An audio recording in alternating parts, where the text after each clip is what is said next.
Bagaimana kalau perusahaan tidak membayar gaji karyawannya? Hutang.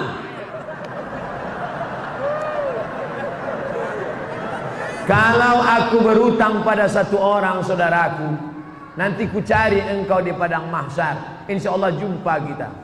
Tapi kalau yang aku berhutang kepada karyawan 1000 orang, wahai perusahaan-perusahaan, kau bayarlah sekarang, daripada kau cari mereka di akhirat nanti.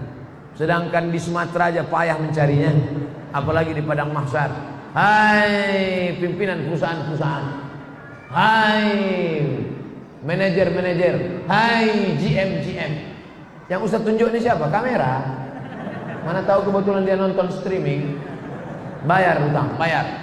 Al-wa'du dain, janji adalah hutang, dan hutang akan diminta pertanggungjawaban di hadapan Allah. Sekecil apa hutangmu? Faman ya'mal mithqala dzarratin khairan yara. Hutang sebesar biji sawi akan dituntut di hadapan Allah Subhanahu wa taala. Bapak Ibu calon jamaah haji, sebelum berangkat bayar hutang-hutang. Bapak nangis kenapa? Hutang saya banyak Pak Ustaz. Tapi Bapak kaya, masa nggak sanggup bayar hutang?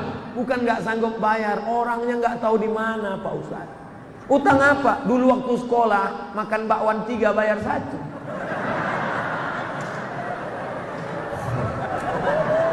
Waspadalah. Bayar. Saya mengamalkan surat Al-Kahfi setiap malam Jumat. Bagaimana hukumnya? Man qara'a surat Al-Kahfi yaumal Jum'ah. Siapa yang baca surat Al-Kahfi malam Jumat, pagi Jumat, sore Jumat, siang Jumat, dari mulai habis maghrib, sore Kamis, malam Jumat, sampai habis asar, sampai menjelang maghrib hari Jumat, baca surat Al-Kahfi. Allah lahu min nur. Dia dapat cahaya. Dengan cahaya itu dia bisa membedakan mana hak, mana hoax. Mana hak, mana hoax, mana hoax, mana hak.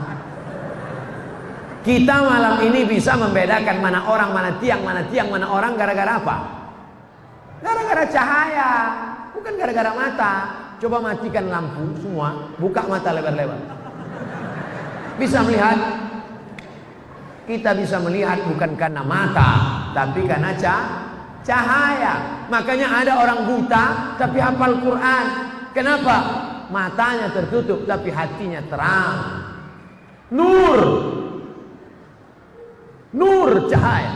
Alhamdulillah Pak Ustaz, saya sudah dapat. Bapak dapat? Iya. Kenapa? Nama bini saya Nur Cahaya. Maka siapa yang mendapatkan nur? Orang yang membaca surat Al-Kahfi hari Jumat, malam Jumat. Yang sudah mengamalkan, terus hadisnya sahih. Baik, yang belum mengamalkan, segera amalkan. Mudah-mudahan umurnya sampai hari Jumat. Saya mengamalkan bacaan Ya Razzaq urzuqnil baqi' ba'dal fana di setiap habis sunat fajar. Bagaimana hukumnya Pak Ustaz? Ya Razzaq, wahai engkau yang memberikan rezeki, urzuqnil baqa' ba'dal fana, berikan aku kekekalan setelah binasa. Setelah tanganku binasa dimakan cacing tanah, setelah mataku binasa dimakan ulat, berikan aku kekal abadi.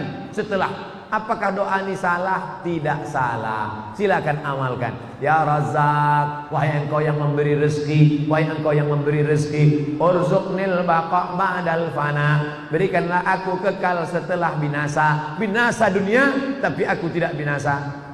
Selama doa itu tidak salah menurut akidah, maka tidak salah diamalkan. Tapi kalau diajarkan doa, wahai penjaga laut, penjaga sungai, penjaga pohon kayu, datanglah, datang.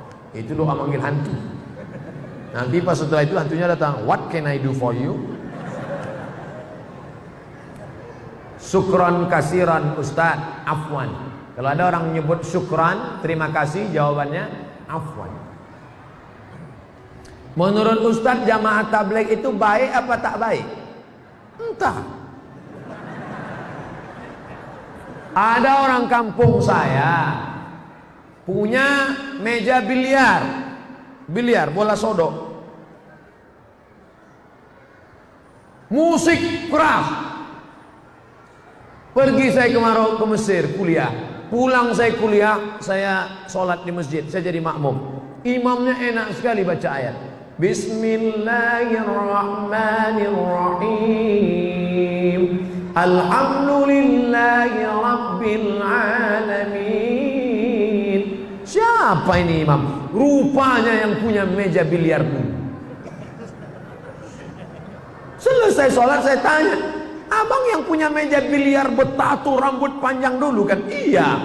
Kok bisa abang sekarang? Ada jamaah tabligh datang ke meja biliar. Selama ini ustadz cuma di masjid saja. Ustadz tidak pernah mengajar kami sholat. Jamaah tabligh datang, kami marah-marah. Jamaah tabligh, pergi keluar, nanti ku pukul kepala. Besok dia datang lagi. Sampai akhirnya kami muak, akhirnya kami ikut dia ke masjid. Ustadz Somad berceramah di masjid. Ustadz Somad tidak pernah ceramah di meja biliar. Siapa yang membuat preman-preman tengik tobat? Siapa yang membuat orang-orang di parkir tobat? Nih jamaah tabligh. Kira-kira jamaah tabligh ini baik apa tak baik? Yang bilang bukan saya.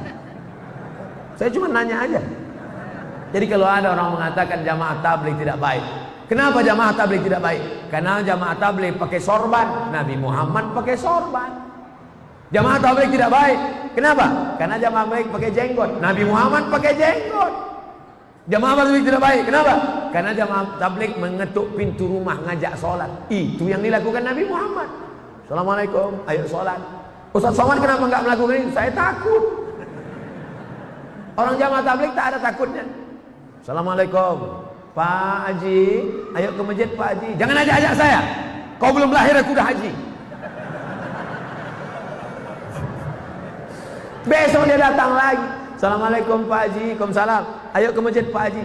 Jangan ajak saya. Saya sholat di Masjidil Haram 1 rakaat, catatannya 100.000 rakaat. Udah penuh amal saya. Saya udah sedikit lagi masuk surga. Jangan ajak saya. Besok dia datang lagi. Lama-lama Pak Haji bosan. Udah kumat jantung. Ayolah. Nih jamaah tabligh. Kira-kira jamaah tabligh ini baik apa tak baik? Udah 2 kali kutanya. Saya punya keluarga. Ini panjang ini. Ini tak pertanyaan tak curhat. Saya punya keluarga. Oke, saya paham. Mempunyai sebidang tanah. Oke. 20 kali 15 meter. Ya. Namun tanah kami dikuasai tanpa hak oleh tetangga kami. Oke, jelas. Dengan ukuran lebar 7 meter. Pertanyaan saya, apakah orang yang mengambil hak tanah kami berdosa hingga akhirat? Qaidah sibrin, sejengkal kau ambil, quyida, dililitkan ke lehermu sab'i aradin, 7 lapis. Sejengkal kau ambil 7 lapis tanah dari lehermu. Apalagi 7 meter? Apakah keluarga anak menantu turut berdosa karena mengetahui bahwa orang tuanya telah mengambil? Ya, yang tak tahu malam ini ku beritahu. Yang pura-pura tak tahu, tak mau tahu, aku kasih tahu. Andai tanah ustadz yang dibuat orang begini, apa tindakan ustadz? Ku lapor ke Pak Kapolres. Ada orang ngejek-ngejek saya di internet, foto saya di model-modelnya. Disangkanya saya Ustadz Somad itu baik, maafkan. Dah Ustadz, ini ada orang ngejek Ustadz, kita BAP ke Polda. Berapa tahun? 4 tahun, tenggelam kan. Kan macam-macam. Apa gunanya di sebelah kanan Pak Kapolres, di sebelah kiri Pak Dandim, ya kan? Kita jalan sama Pak Wakil Gubernur, ada Pak Bupati, inilah masanya. Main kan? Ustaz, bagaimana hukumnya baca doa tahlil dengan perantara membakar kemenyan? Di Mesir pagi-pagi itu ada satu petugas yang bakar menyan di seluruh toko-toko. Ini toko keliling bakar menyan. Keliling. Saya waktu pertama sampai di Mesir, wah, nampaknya orang Mesir manggil setan juga. Setelah lama-lama di Makkah, saya lihat menyan itu berbungkal-bungkal. Rupanya menyan itu bukan mau manggil setan, tapi untuk pengharum ruangan. Ketika datang Habib Umar bin Hafiz yang dari Yaman, Hadramaut, dibakar juga di Istiqlal, dibakar. Cuman bukan menyan, tapi serbuk kain, namanya ud. Bahasa kitanya gaharu. Kenapa orang di kampung kita pakai menyan? Kenapa tidak pakai gaharu? Saya tahu setelah saya ceramah di Kalimantan Utara. Saya tanya Pak Gubernur, ya, di sini banyak gaharu. Banyak. Berapa sekilo? 40 juta yang paling murah. Pantesan pakai menyan. Gaharu mahal. Kalau sampailah 40 juta itu kita letakkan di ruang tamu, lalu ada kawan yang hidupkan, itu kita nangis. Kenapa? Nggak tahan asapnya, nggak tahan. 40 juta bro.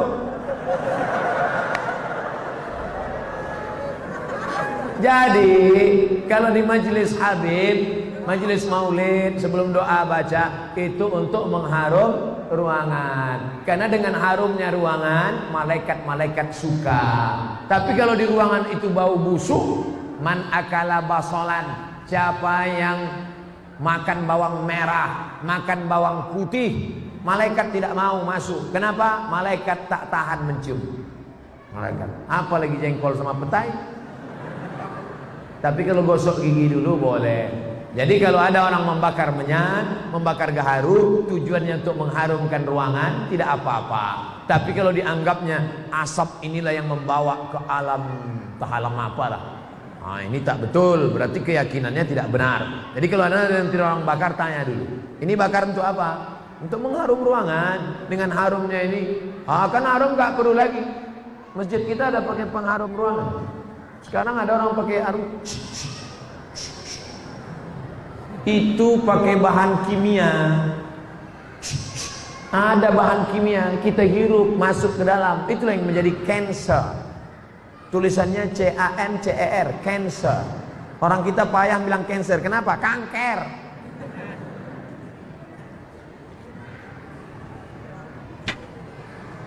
Bagaimana mengajar suami untuk selalu ke tempat majelis, sementara beliau seorang mu'allaf. Doa pun kami sebagai istri sudah mendoakan Pak Ustadz. Ini kekeliruan sebagian istri-istri. Hai istri-istri, kalian banyak keliru menghadapi suami. Setelah kalian ngaji, lalu setelah itu kalian pulang ke rumah, suami kalian ceramah. Hai suami, sini sebentar. Assalamualaikum warahmatullahi wabarakatuh. Hai suami. Bukan begitu caranya. Bahannya dari mulut ibu, tapi pakai lidah wali. Perempuan punya wali 6. Abang. Wali perempuan ada 6. Ayah, kakek, abang, adik, abang ayah, adik ayah. 6 wali kalian, Bu. Lapor ke wali, nanti wali yang menasihati dia. Menantuku, hei adik iparku, sini sebentar. Begitu. Makanya laki-laki mesti ngerti. Nanti kalau abang ipar kalian menasihati, itu bukan dia intervensi. Jangan kamu ngomong, Pak, ini keluarga kami, jangan intervensi kami. Nah, ini nggak ngerti keluarga. Ibu tetap berdoa, kami juga nanti di akhir majelis tetap mendoakan. Mudah-mudahan suami-suami ibu menjadi suami-suami yang baik-baik semua. Ahlan wa sahlan Ustadz di kota Pala, Fakfak. Semoga Allah senantiasa memberikan kesehatan dan keselamatan. Amin. Bagaimana hukumnya orang tua menolak pinangan laki-laki disebabkan karena keturunannya, padahal laki-laki tersebut baik agamanya? Hai para jomblo-jomblo, tenang, Allah bersama kalian. Takbir. Kuat takbir jomblo. Hai bapak-bapak, hai ibu-ibu yang punya anak gadis, dengar baik-baik. Idza ja'akum man tardawna dinahu, kalau datang kepadamu laki-laki baik agamanya, wa khuluquhu, baik akhlaknya, baik agamanya, baik akhlaknya, 2 saja. Jangan kau cari macam-macam. Dua saja. Baik agamanya, baik akhlaknya. Fazawwijuhu, nikahkan dia dengan anak gadismu, nikahkan dia dengan adikmu, nikahkan dia dengan cucumu. Illa taf'alu, kalau itu tidak kau lakukan, takun fitnatun fil ardi wa fasadun arid, akan terjadi fitnah yang besar. Kalau mahar mahal, maka zina murah. Maka kalau datang nanti anak lajang ini meminang anak gadismu, meminang adikmu, meminang cucumu, baik agamanya, baik akhlaknya, nikahkan. Siap? Yang bilang siap itu yang punya anak gadis, bukan yang mau minang.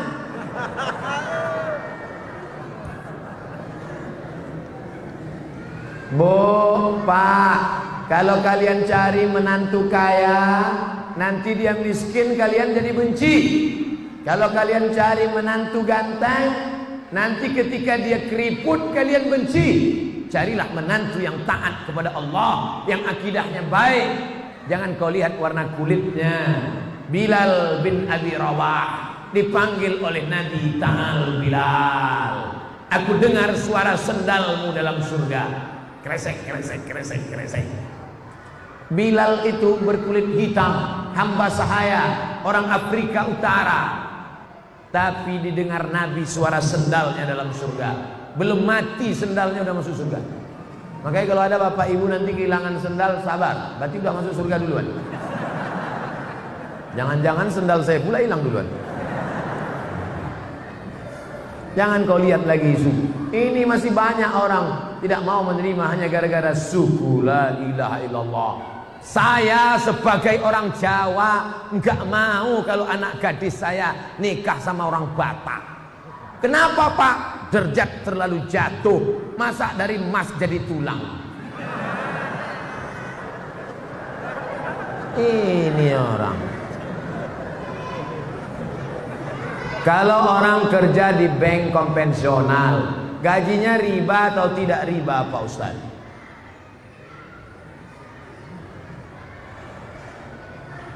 La'anallahu akilar riba. Allah melaknat orang yang makan riba.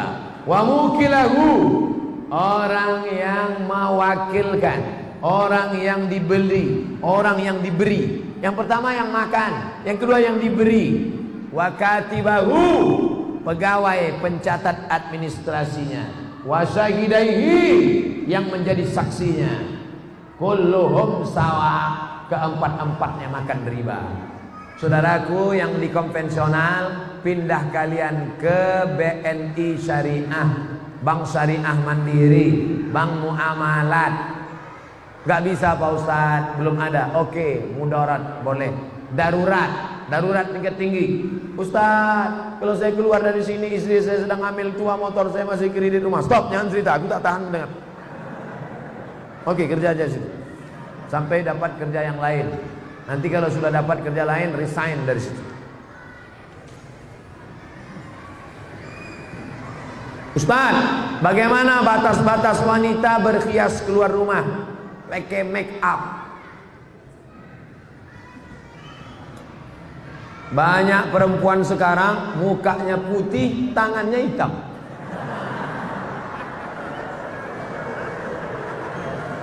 Kau cantik bukan karena bedakmu, kau cantik bukan karena sedomu, kau cantik bukan karena bulu mata alismu, tapi kau cantik karena bekas wudhu tahajudmu, kau cantik karena bekas cahaya baca Quranmu.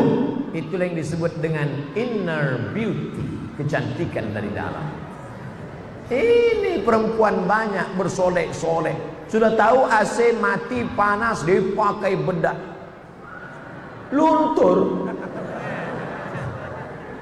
Alis ini cukur, cukur, pakai whiteboard. Oh gitu panas meleleh. Panas ya, iya, orang senyum semua. Orang senyum, apa tak senyum nengok tuyul. Pulang ke rumah mati lampu. Assalamualaikum. Assalamualaikum bang. Istri buka pintu. Allahu qayyum la ta'khudhuhu sinatun wa la nawm lahu ma fis samawati. Ini hantu kok enggak pergi? Ini istrimu bang. Jangan bersolek-solek jahiliyah. Ustaz, saya ini mukanya pucat. Muka saya pucat Pak Ustaz. Nanti kalau saya nggak pakai bedak, orang nyangka saya sundel bolong. Pakai natural, sekedar warna kulit boleh. Pakai minyak wangi menghilangkan bau ketiak, bau bawang boleh. Tapi kalau sampai bau parfum dipakai di luar, imam hilang konsentrasi. Wala na'budu ma'abattum wala antum 'abiduna wala na'budu ma'abattum sampai hilang lakum dinukum waliyani.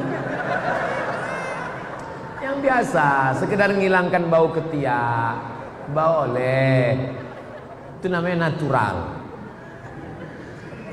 Bagaimana konsep pendidikan anak dalam Islam? Sejak dalam kandungan hingga jadi anak soleh, hafiz Quran 30 juz. Ada orang mengatakan mendidik anak itu sejak SD. Sejak SD baru bisa dididik. Ada lagi yang mengatakan mendidik anak sejak pandai berjalan. Tapi yang paling tua pendapat, mendidik anak adalah sejak mencarikan ibunya. Aminah ibunya, maka lahirlah anaknya Al-Amin. Al-Amin akan lahir dari Aminah. Tapi jangan gara-gara ini nanti bapak pulang ngomong sama istrinya, gara-gara kau tidak Aminah, maka anak kita tidak Al-Amin. Yang kalian yang lajang-lajang, yang belum menikah, mudah-mudahan ditemukan dengan Aminah.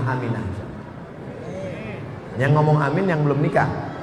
Ini anak udah 2, amin. Gak tahu dia istrinya nengok dari atas. Awas. Bapak Ibu yang dimuliakan Allah, cari istri solehah. Dia nanti akan mendidik anak-anak kita. Kita pergi petang, pergi pagi, pulang petang, peras keringat, banting tulang. Kita pergi pagi, anak belum bangun tidur. Kita pulang malam, anak sudah tidur. Kita jarang pulang. Nama Toib. Siapa yang mendidik anak-anak kita? Nih mereka. Didik istri soleha. Istri soleha saat mengandung anak dibacakannya Al-Quran. Bismillahirrahmanirrahim. Amma yatasa'alun 'anil naba'il 'azim alladzi hum fihi mukhtalifun. Kalla saya'lamun. Masya Allah, 3 kali ganti. Macam penerbangan juga.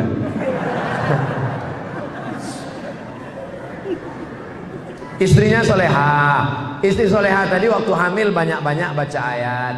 Saya yakin dan percaya ini dulu pasti ibunya waktu dalam kandungan banyak-banyak sholawat. Pasti anak-anak ini yang datang mendengar pengajian ini, pasti ibunya waktu hamil dulu baca ayat. Karena kalau dia tak baca ayat, pasti anaknya lompat-lompat. Karena emaknya nyanyi kucing garong keong racun. Bapak Ibu yang dimuliakan Allah. Setelah itu anak tadi disusukan. Sekarang banyak anak-anak meluk kaleng. Susu sama kaleng. Susukan sama ibunya. Setelah itu kemudian dimasukkan sekolah agama. Bawa pengajian. Kemarin saya pergi ke hotel. Kebetulan di hotel itu tinggal anak MTQ dari Kabupaten Bengkalis, Riau. Umur 8 tahun, hafal Quran 30 juz. 8 tahun, cari di internet. Namanya An-Nisa Zahra dari Riau. Saya tanya kakeknya, "Kek, ini gimana dia bisa hafal Quran umur 8 tahun?" Sejak kecil di kamarnya non-stop 24 jam MP3 Al-Quran. Jadi Bapak Ibu nanti pulang dari sini lagu-lagu dangdut, Cinta Satu Malam, Kabikaci Kabigam, Coach Kotahe, campakkan ke laut. Jangan rusak laut, nanti dimakan ikan hiu pula, bakar. Alhamdulillah Pak Ustaz, semua CD-CD lagu dangdut udah saya sodakohkan. Jangan, mengalir dosanya. Balik dari sini lagu-lagu dangdut bakar. Robah dengan MP3 Al-Quran.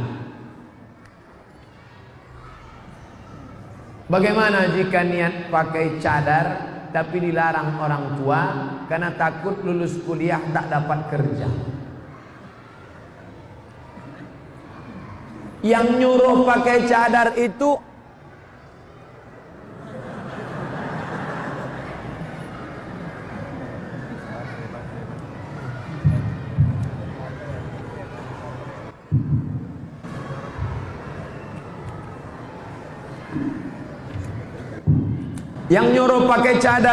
Allah apa ustaz?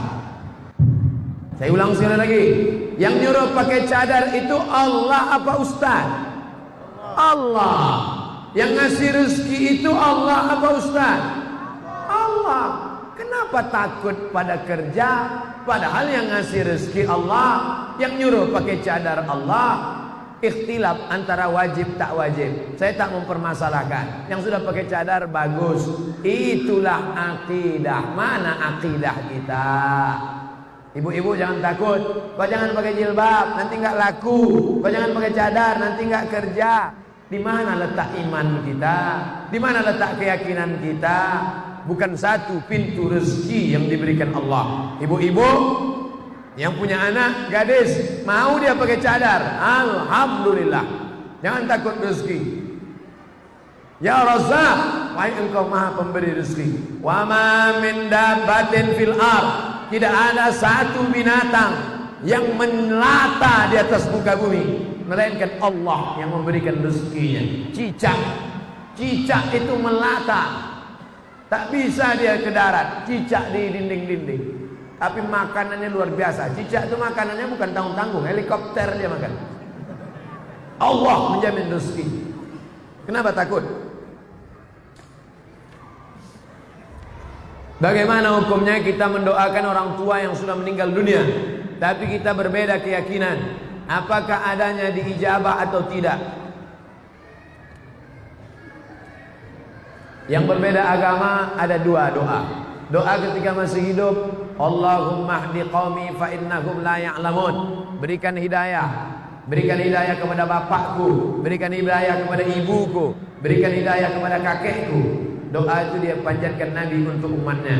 Adapun yang sudah meninggal dunia, serahkan dia kepada Allah. Ayahku ini hambamu, kakekku ini hambamu, ibuku ini hambamu, maka kuserahkan dia kepada engkau ya Allah. Itu doa Nabi Isa. In tu'adzibhum fa innahum ibaduk. Kalau kau azab maka mereka itu hambamu ya Allah. Kalau kau ampunkan mereka itu hambamu ya Allah. Kalau kau azab mereka itu juga hambamu ya Allah. Itu yang bisa kita ucapkan. Serahkan kepada Allah Subhanahu wa ta'ala. Kata yang sering belajar, kita yang sering belajar dari ceramah tausiah di YouTube disebut madrasah YouTubiah. Apakah sering menonton dan mendalami ceramah? Akhi, sanad kita mengikuti sanad, akhi, mengikuti sanad. Apakah kalau kita mengambil ilmu dari YouTube, dari Google, itu bisa dianggap punya ilmu yang benar? Ya. Yang paling tinggi kualitasnya namanya sama. Sama itu artinya mendengar langsung. Saya mendengar hadis ini dari Syekh Mahmud Abu Hashim. Syekh Mahmud Hashim mendengar hadis ini dari Sayyid Muhammad. Sayyid Muhammad mendengar hadis ini dari Sayyid Alawi. Sayyid Alawi mendengar hadis ini dari Sayyid Abbas Al-Hasani Al-Maliki. Sampai sanadnya kepada sahabat Nabi namanya Abdullah bin Amr bin As. Abdullah bin Amr bin As dari Nabi Muhammad sallallahu alaihi wasallam. Itu namanya sama, namanya sama. Bagaimana kalau kami dari buku Pak Ustaz? Buka buku, ambil hadis, namanya wijadah. Wijadah namanya. Tetap diakui, cuman kualitasnya bawah. Begitu juga dengan mendengar tidak langsung dari tape recorder, dari MP3, maka itu bisa juga. Yang penting ustadznya ada. Ada ustadznya di alam nyata. Bapak Ibu yang selama ini mendengar saya di YouTube, kira-kira Ustadz Somad itu ada tak di alam nyata? Inilah makanya malam ini dia datang mau nengok. Ada rupanya. Nah, jadi yang penting ustadznya ada. Bapak Ibu belajar dari Habib Rizik Syihab. Habib Rizik itu ada atau tak ada? Ada. Maka boleh belajar. Dari Ustadz Adi Hidayat. Ustadz Adi Hidayat ada. Yang tak boleh itu dari Ustadz Upin Ipin. Nah, itu tak ada. Selama orangnya ada, kajinya benar, akidahnya Ahlussunnah wal Jamaah, maka boleh, tak masalah. Ajaztum jami'a marwiyati wa muallafati wa muhadarati. Saya ijazahkan semua MP3, semua video YouTube, semua buku-buku, 37 masalah populer, 99 tanya jawab salat, 30 fatwa seputar Ramadan. Saya ijazahkan semua riwayat-riwayat ilmu yang saya sampaikan kepada ini, semua yang hadir di majelis Masjid Agung malam ini. Jawabnya qabiltu, aku terima. Saya pernah melihat orang mau dikubur, sebelum ditutup kuburannya diazankan. Allahu Akbar, Allahu Akbar. Jenazah mau masuk. Apa dalilnya? Qiyas. Quran, hadis, ijma', qiyas. Tak ada ayat Quran, hai orang beriman kalau mati azankanlah. Tak ada. Tak ada hadis Nabi, hai orang beriman kalau mati azankanlah. Tak ada. Tak ada ijma' ulama. Tapi kias ada. Mana kiasnya? Lahirnya diazankan, maka matinya pun di sebahagian mazhab Syafi'i. Kalau ada yang buat jangan salahkan. Kalau tidak dibuat tidak apa-apa. Dia tidak macam sholat. Kalau sholat wajib, kalau tidak dibuat haram. Ada dalam hadis, ada dalam Quran, ada dalam ijma'. Kalau mengazankan jenazah ini kias. Sebagian mazhab mau dibuat silakan, tidak dibuat tidak ada apa-apa. Jangan berkelahi gara-gara ini. Orang tua saya beliau taat beribadah, namun di samping itu dia punya ilmu-ilmu yang dapat dari nenek kami. Katanya nenek kami bisa mengetahui masa depan. Sering didatangi meminta keberuntungan. Cara mendapatkan ilmu itu dengan bawa pengorbanan uang dan ayam. Ayam goreng apa ayam hidup? Dengan mengamalkan ilmu itu terbebas dari bahaya. Dan yang anehnya Ustadz, perantara berdoa yaitu makhluk yang disebut amin. Apakah ilmu? Ini ilmu nenek moyang zaman dulu biasanya berteman dengan jin. Dulu jin itu berteman dengan nenek kita. Setelah nenek kita meninggal, dia datang ke bapak kita. Setelah bapak kita meninggal, dia mau datang ke saya. Ketika kita sedang berzikir, tiba-tiba dia datang. Hai Abdul Somad, aku adalah kawan nenekmu dulu. Apakah boleh kita berteman? Tidak. Temanku sudah banyak di fak-fak. Jangan berteman dengan jin. Buka surat Al-Jin juz 29. Fariqum minal insi, ada sebagian manusia ya'uduna birijalin minal jinni, mereka minta kepada jin, fazaduhum rahaqa, maka rusak akidah mereka. Akidah, jangan berteman dengan jin, putuskan hubungan dengan jin. Kertas terakhir, Bapak Ustadz yang kami hormati, sesuai sabda Rasulullah bersabda, barang siapa sholat atas jenazah sampai 3 shaf, maka si mayit masuk surga. Imam Tirmizi. Yang dipertanyakan, jika seorang dalam hidupnya setiap hari kegiatan rutinnya mabuk, judi, mencuri, merampok, dan selalu buat onar sehari-hari, lalu kemudian dibuat 3 shaf, apakah dia masuk surga? Dia masuk surga. Hadis yang lain lebih ringan daripada ini. Man qala la ilaha illallah dakhalal jannah. Siapa yang mengucapkan la ilaha illallah Muhammad Rasulullah masuk surga. Cuman masuknya kapan? Dia berjudi, dia obok-obok dulu di neraka. Dia berzina, dia obok-obok dulu di neraka. Nanti ujung-ujungnya masuk surga. Hadis model seperti ini namanya hadis targhib wa tarhib, memberi motivasi supaya kita rajin melaksanakan sholat jenazah, supaya rajin la ilaha illallah. Kita mau bersihkan dari narkoba, bersihkan dari zalim, supaya kita masuk surga tapi tidak singgah di neraka. Allahumma ajirna minan nar, Allahumma ajirna minan nar, Allahumma ajirna minan nar, wa qina azabannar. Amin ya rabbal alamin. Jam 21.59, jam 10.22 genap 2 jam kita bersama, kurang 20 menit lagi. Berarti kita sudah bersama 2 jam kurang 20 menit. Sejam setengah lah itu Pak Ustaz, terserahlah. Yang penting kebersamaan kita malam ini mudah-mudahan bernilai amal soleh. Ala hazihin niyah wa kulli niyatin salihah. Al-Fatihah. A'udzu billahi minasyaitonir rajim. Bismillahirrahmanirrahim. Alhamdulillahirabbil alamin. Arrahmanir rahim. Maliki yaumiddin. Iyyaka na'budu wa iyyaka nasta'in. Ihdinas shiratal mustaqim. Shiratal ladzina an'amta 'alaihim ghairil maghdubi 'alaihim waladdallin. Amin. Allahumma inna nas'aluka salamatan fid din. Selamatkan akidah kami dan anak keluarga kami ya Allah. Wa afiatan fil jasad. Sehatkan badan kami.